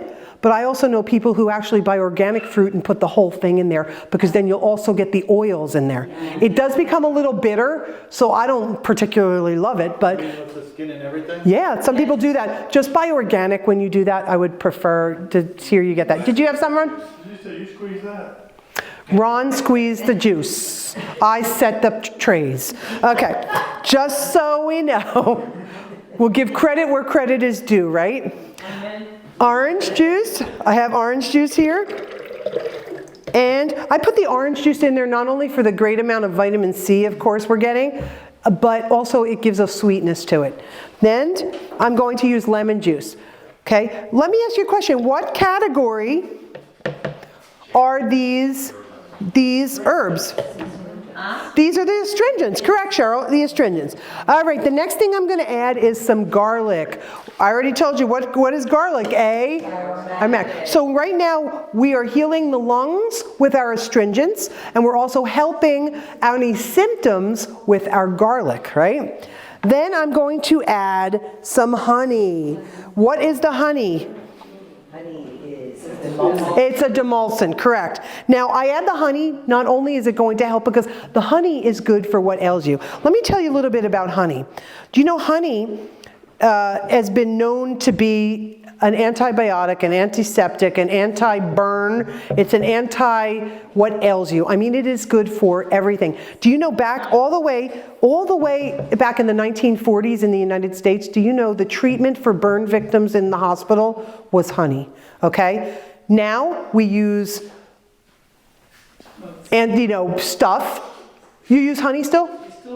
I'm going to tell you that I know I met a woman at a health expo who was treating people with honey. Now they're going back to honey. Why? Because the pharmaceuticals, is it as good as what God has given us? The answer is no. So it's amazing. Now, one of the reasons why honey works, though, let me tell you why honey helps on even on the wounds and stuff we're talking about. Because honey has a little bit of an acidity to it. It almost works on the body like hydrogen peroxide, in the sense that it actually heals on the cellular level. It starts repairing and restoring the cells. So, and it's because it's also an antibiotic and an antibacterial and all that, it will take away infection or prevent infection as well. So honey, now we're using this as also is going to be in a medicinal, it's the demulcent. Yes? Does it have to be raw? I mean, is it Preferably raw, but even better than raw honey that we can get locally is, Manuka? thank you. I'm like, Manuka honey. It's about $400 an ounce. It is so expensive. Do you want to hear a sad story? When Ron and I got married, we went to visit Jean-Noel Adeline in New Zealand. Manuka honey is directly from New Zealand. It's the only place it is produced because of the Manuka flower that only grows in New Zealand. Okay? So the bees pollinate that. It is clinically accepted, and the FDA has rated it on a scale. A 5 is clinically accepted, but a 10 or better is very, very good. And the higher the number, the better the Manuka honey. David is right. It is very expensive. This is not the honey you put in your tea, okay? This is the honey that you save for when you have a sore throat, and it goes in here. Or you have a cough, it goes in the cough syrup or whatever, because the medicinal value is so good, okay? It is very expensive. You can get, the cheaper it is, sometimes it's multifloral, sometimes it's monofloral. You gotta just look at them and just do your research. It is pricey, but it is good. Lastly, I'm going to add some ginger. Now you could add, in mine, you can add ginger powder, cayenne, peppermint. I'm adding ginger. The reason why is because cayenne, a lot of people are sensitive. I don't have a problem with using cayenne in a medicinal application. We talked yesterday about cayenne and chili peppers and how they are irritants to the stomach lining. However, in an acute situation, medicinally speaking, cayenne is very effective. So I don't have a problem on the medicinal level. So I do use it. Even me, who doesn't like spicy, I've put it in my natural penicillin here because it's going to help the blood to the circulation. It's going to be really, really good for that. It is. And what is cayenne or ginger? Which type? Aromatics. It is an aromatic, so it's going to help our thing. Yes, Robert? Some claim that cayenne doesn't burn.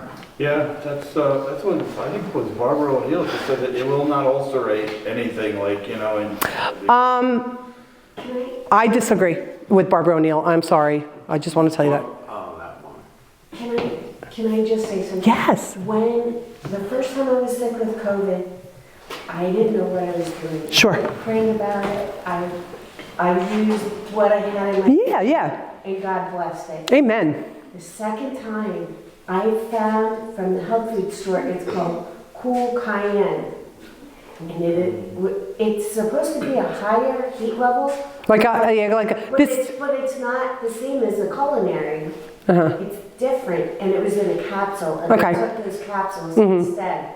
And I never felt the indigestion. Sure. I'm going to tell you that when I use it for a medicinal, I buy 100,000 heat units, which is extremely, it's way higher than what you would get in the ShopRite, okay? 100,000 heat units. I don't know the heat units in the culinary, but it's nowhere near that, okay? This is the thing though. I'm just going to let you know that cayenne is a chili pepper. People say, oh no, it's not a chili. Cayenne is a chili.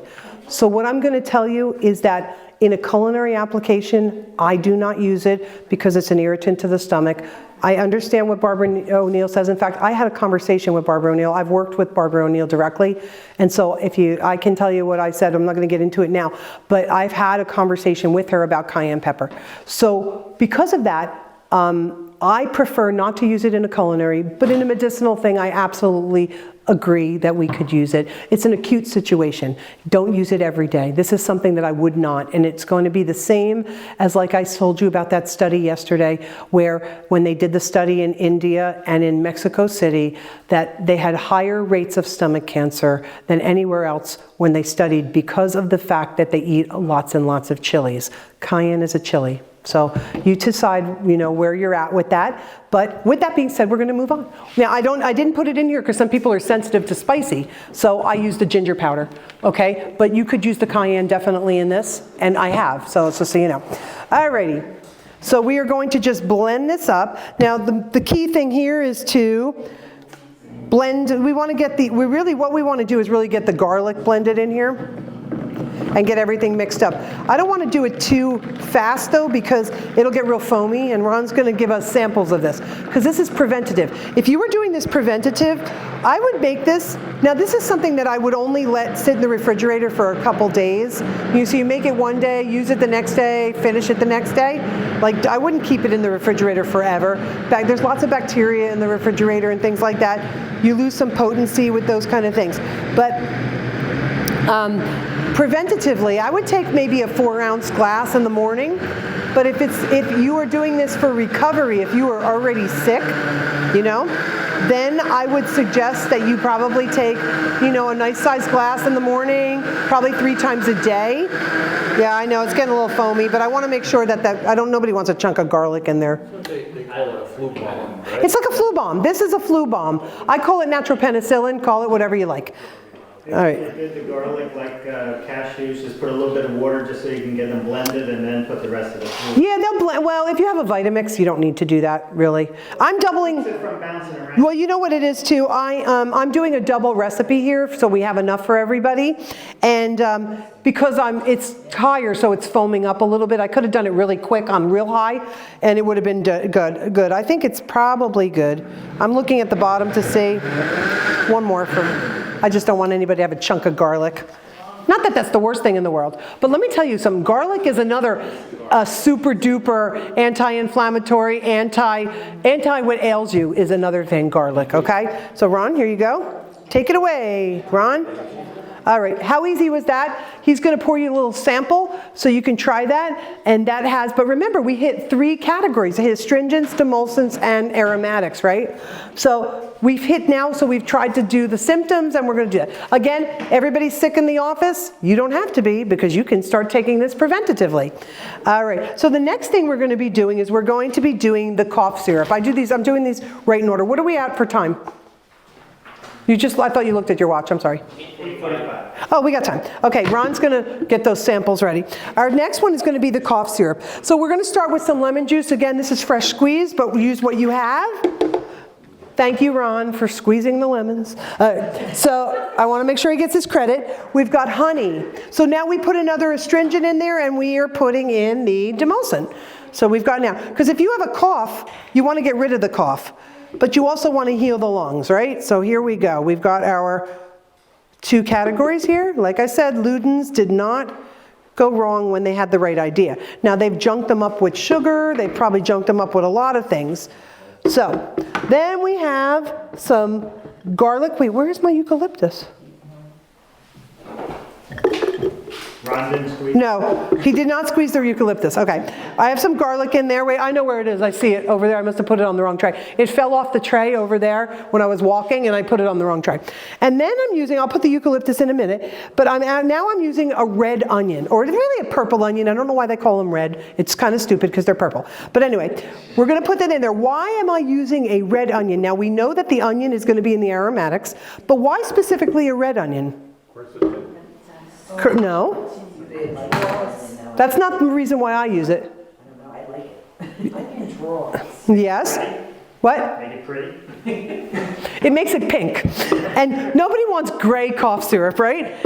Especially if you're giving it to a kid, right? So you don't want to give them gray. I see here it is. Eucalyptus. And so this is just basic essential oils. Beets? Well, because the beet is not an aromatic. Remember, we're trying to use the herbs of which are going to help get rid of the symptoms, right? So I'm going to use some eucalyptus. Eucalyptus is another aromatic. This is going to open you up. Now, on our recipe here, it says 6 to 8 drops. Please do not get crazy with this, because I used to put 10 to 20 drops on the thing, and I used to put 10 in, and it was woo! I'm going to tell you, this is going to clear you up. I promise you. But anyway, use what's best. I'm going to do 8 drops, okay? So, come on, droppy. 1. Are you a baby? You want me to do 6? 5. 6. Do I keep going? Let's do at least 7. All right, we'll do 8. Okay, 8. All right. I'm going to tell you, you're going to feel that this is really going to open up. This is going to be a little bit more medicinal because it's got that eucalyptus in it. Okay, so we talked about this the other day about the essential oils. Remember, I am mixing this and diluting this tremendously with what I've put in here. Please do never, ever, ever, ever take essential oils directly without a carrier or an oil, okay? Because they will burn your esophagus. Okay, they are so potent. All right, so here we go. We're going to blend this up. And wait till you see how pretty it is, Robert.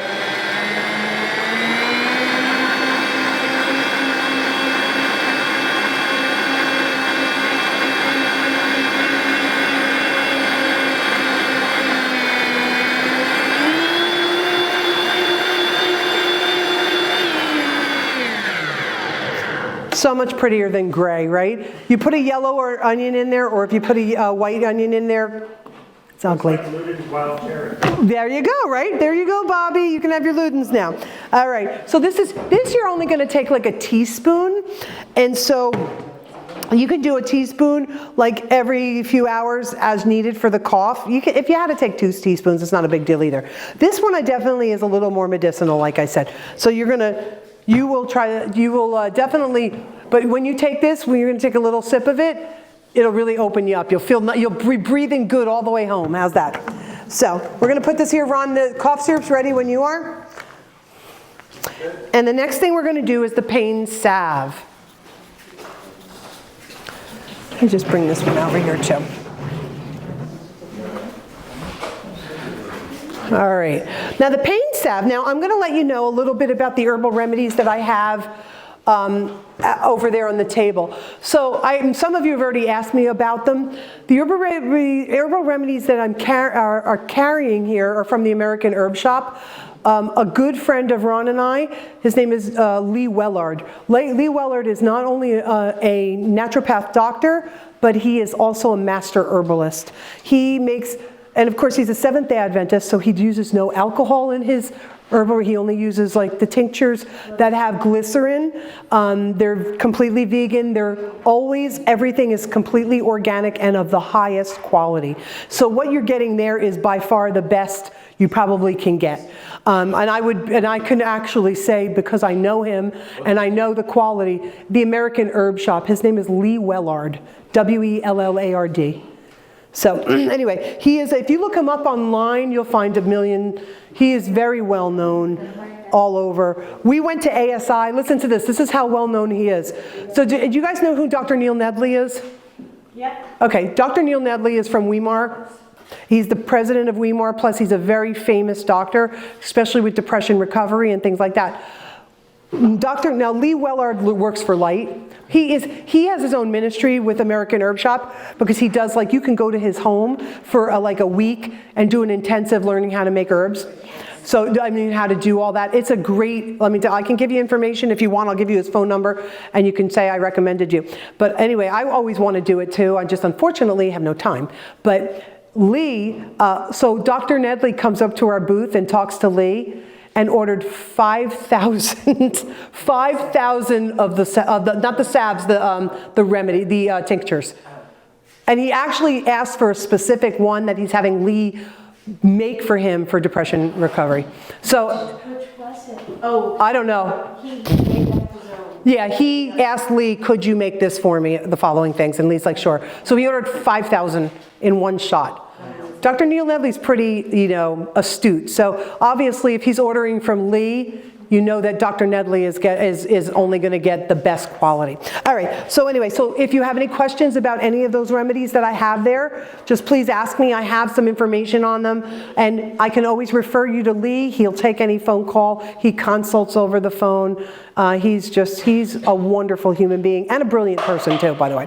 All right, so here we go. I'm making a pain salve. Now, I have Lee's pain salve over there. His is of the highest quality. He's using a mixture of beeswax and olive oil, as well as frankincense, cayenne. He's using the highest quality. Now, if you're at home, most of us do not have frankincense because it's a little expensive unless you're using it for anti-inflammatory purposes.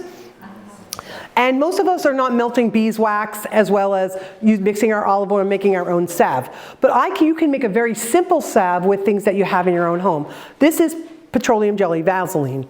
If you don't like petroleum jelly, you can use a non-petroleum jelly. You could probably use coconut oil if you want to make this salve that way. But here I'm going to use petroleum jelly because it's inexpensive and most people have it, okay? What I'm going to do is I'm going to take, now it calls for, I am doing a half a recipe. So this is a half a recipe because it takes a lot of cayenne. But if it's for your own self, you make that recipe, you have it. Here, I'm making it every time I do a demo, and I buy like a really high quality, high 100,000 heat unit cayenne pepper. So because of that, I don't want to keep making it for the demo. So anyway, I'm doing a half recipe. I have my cayenne. I'm going to put that in my bowl along with ginger powder. And I'm going to add some Peppermint oil? wait. Essential oils. Okay, I can remember the name. All right, so we're going to use, this is peppermint. I'm going to start with peppermint. So we're going to use peppermint essential oil. Okay, and I'm going to also use wintergreen. Doesn't this remind you of I hate to say it, but back in the day when you smelled like peppermint and wintergreen together, you thought of old people because they always had that smell? Well, guess what, folks? We're not young anymore. So, anyway, you're going to smell, listen, I love the smell though. I love the smell of wintergreen and the peppermint together. All right.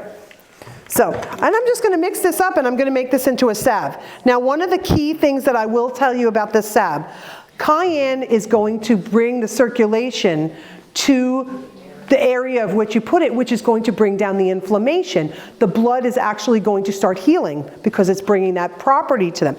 Now, the one thing about the cayenne, though, is the blood is going to come to that area. Very important. Please, before you take a warm shower, you clean off the area. And for maybe, at least 15, 20 minutes before you go in the shower. Because if not, you are going to do the jig because it's very sensitive because the blood has rushed to that area for healing. Okay, and that's why it takes down the inflammation. So let me mix it. Oh, can I tell on Ron? Can you hear me, Ron? No? Okay. So Ron had a problem with his wrist one time, and so I made this, and he put it on his wrist. Now, I think that it's very important that you make sure that you rub it in really well. Not only to absorb well, but also because the cayenne is like a little orange color, right? Well, I was not observing Ron putting, I was not monitoring. And so we left and we went somewhere, and Ron's talking to somebody in the store, and he's going like this, and he's like orange all over here. I'm like, you look like you didn't shower today, right? Anyway, it was quite funny though. So, but anyway. Carin, now, is that for muscle pain? Any kind of, no, either one. Any joint or muscle pain, you can put this on there. I'm going to tell you a story about this. I have two testimonies from this church. I did this, this is part of our home our certification course. So I'm repeating this class that we did here already. And if anybody were here, you might, but this is a good reminder. I think that it's been 4 or 5 years since I did, maybe 5 years since we did this, okay? So anyway, make a long story short, we had some guests. Now the first person that was here was JR's dad, Ronnie. Now, this is what happened. Ronnie says to me, after I make this pain salve, and I send it around so everybody could take a little piece. What you can do is, I'm going to send this around. I mixed it up with the Vaseline. What you can do is take a little bit if you want and just put it like on like your wrist or something. Rub it in. You're going to notice that it's going to start warming up in that area. And then you're going to realize that that's where the blood is going, right? So anyway, let me wipe this off a little bit because I'm a little messy. All right. So anyway, Ronnie says to me, Carin, can I have some of that? And then he proceeds to tell me that he was lifting a patient in the hospital and he pulled his shoulder out, okay? So he told Arlene, could you, let me give it to Gary first and then you can pass it. He said, could you, so he told Arlene he couldn't sleep at night. He started taking like Advils and things like that, okay? Didn't help. So what happens? The next day he's in the class. He said, could I bring some of that home?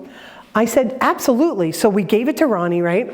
And, well, I gave him half because I gave somebody else half, and I'll tell you that story in a minute.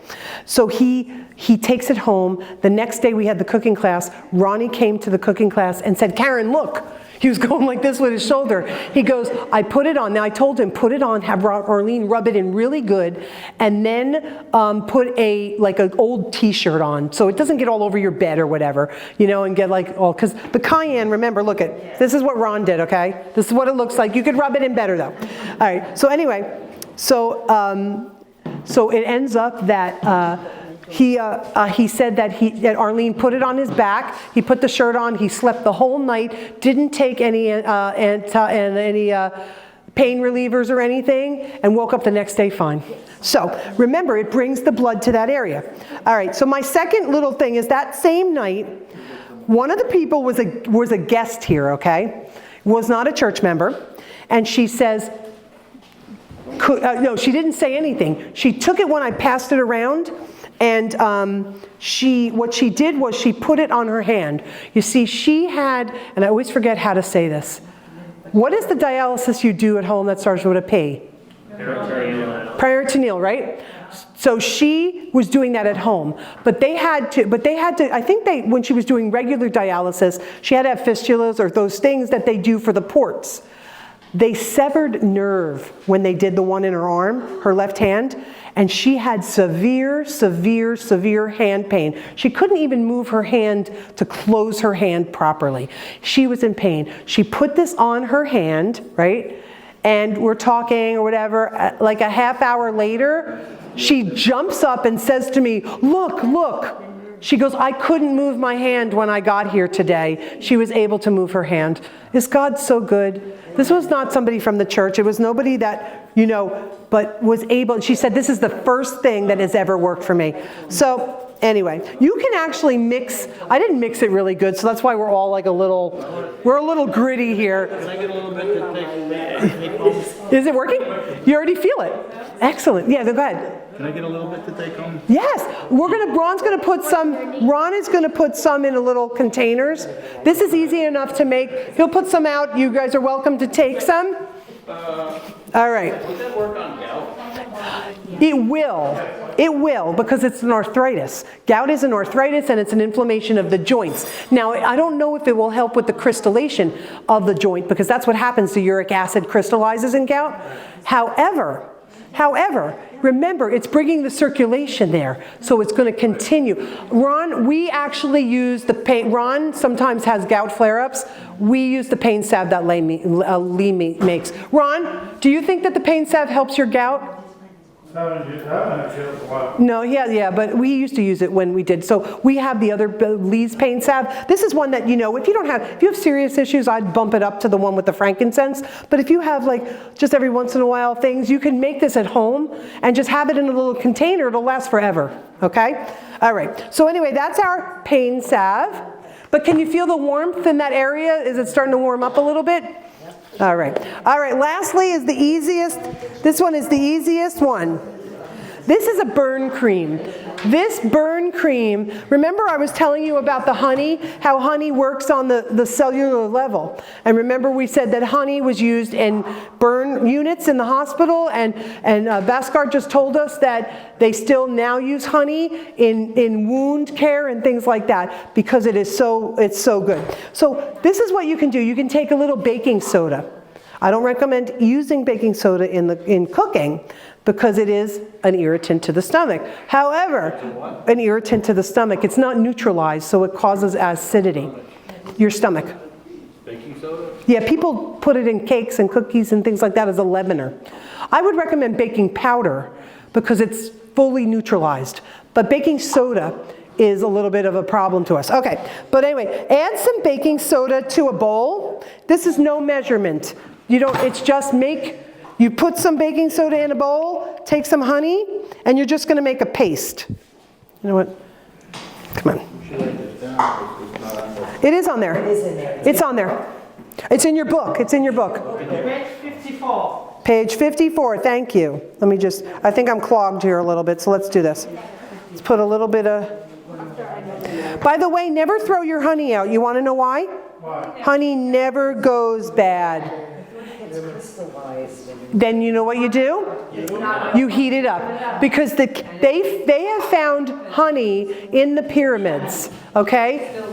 And they tested it, and it is nutritionally identical to honey that came out of the hive right away. So don't ever throw it out. You're wasting your money. That's all. So I'm just going to mix this up with the honey, and I'm going to make like a paste. I probably need a little more honey here because I put too much baking soda. But you just make a paste. This again, honey will never go bad. Put it in a little jar. Keep it in your kitchen, because I am the recipient of cooking scars from the oven. Okay, I have scars all over, as you know, that I cook a lot, and so you'll see that I do get that. It's good for first and second degree burns. It's going to stop an infection. It will help with that. It'll even help with scarring, believe it or not, too. All right, let me get this. I'm just mixing this up. You just want it to be like a little creamy paste, like a, kind of like a tan colored, like maybe a little off-white color, depending on how much you put in. But anyway, this is here. I only put a little bit of baking soda in there, and my honey was actually starting to crystallize in there. But anyway, you can see I just made it like a paste. Put this on the burn, okay? Directly on the burn. And that's our little paste. Like, you can make a lot more than this. I just made to show you really quick. All right. Does anybody have any questions? We just wanted to do a few of these remedies because these are so simple. We pretty much have those ingredients in your cabinet, in your refrigerator. Robert, you have a question? Yeah, to make the honey, do you put it in like a pot with water and just do it right in the container? Yes, leave it in the container, especially if it's a glass container. Sometimes in a plastic one, if you do it in the microwave and stuff, that's not good. Just heat, low heat, just keep it warm. It's just going to warm that honey. You can leave it there 20 minutes or so. It'll be fine. Yeah, just warm water is fine. I just leave it on the stove low. And it'll start to... All right, any other questions?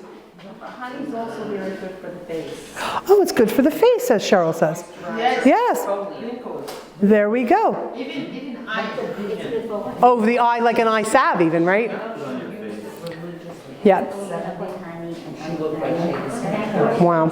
All right, without further ado, I am going to close with prayer, and then we're going to pass out our samples, okay? So why don't we have a word of prayer?